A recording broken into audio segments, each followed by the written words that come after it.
Yo, if you would have told me when I was 18, running races, that at 45, I'd be smoking dope and eating acid doing the same thing, I'd have told you you're crazy.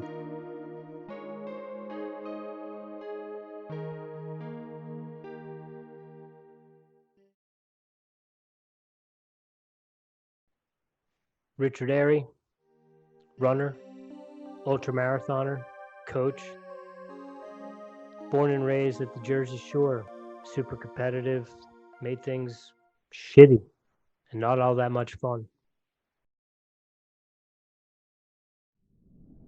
Eventually, that all led to smoking marijuana and then psychedelics. Boston, 2019. So right before we go to the starting line, as always with most athletic events, they play the national anthem. Finished the national anthem and two F-15 fighter jets like buzzed overhead. My head shot up to see what it was, and as soon as they flew overhead, they disappeared into the clouds, and like that adrenaline was just, yeah, it was like, here we go, let's do this. So as we get into the race, the active dose may have been a little bit more than I could handle at the moment, and I realized I might have bit off more than I could chew. I started to get a little claustrophobic being around all those people. It dawned on me, and I looked down, and I was running on the double yellow center line.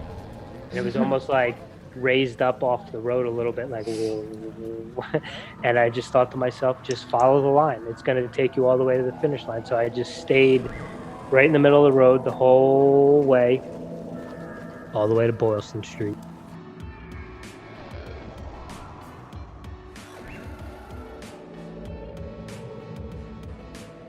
Out of my peripheral, I saw a little girl on the side of the road with her family, and she had Twizzlers in her hands. She was handing them out to the runners, and I just happened to catch a guy run over and grab that Twizzler from that little girl, and that girl she jumped up and turned around. She was smiling, and she was looking for her parents because she was so excited.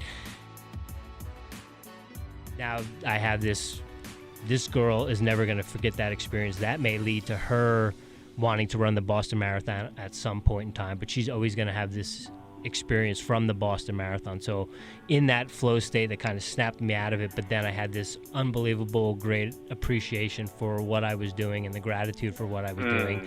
And then I just had like this big shit-eating grin on my face for probably the next 23 miles because of this little thing that I saw.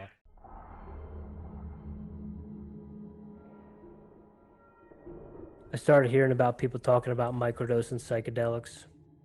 I'd never heard of that before, so I started looking into microdosing and hearing a lot about positive experiences, a lot of transformative things, not just with sports performance, but also with people with their outlook on life.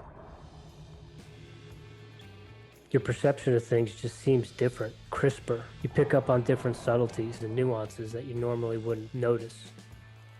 And so while I was microdosing, more from like a day-to-day perspective, improving my overall well-being, I also started to notice that, at least in a bro science way, there was some sort of performance-enhancing benefits or physical benefits. You're improving your time because you're in a better headspace. You're improving your time because you're embracing the pain. You're not caving into it. You bite back at it. Makes it more enjoyable. Makes it easier to be out there for longer periods of time. You appreciate being in nature. You want to be outside. You notice the layers, the textures, the complexities of the clouds. And you have gratitude for the experience that you're taking in, the suffering that you're enduring. As you're going through it, you realize it's a gift.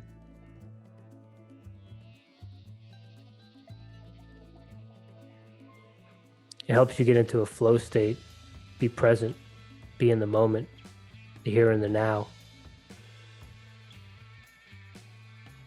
Endurance sports, some research says that it's 85 to 90% mental.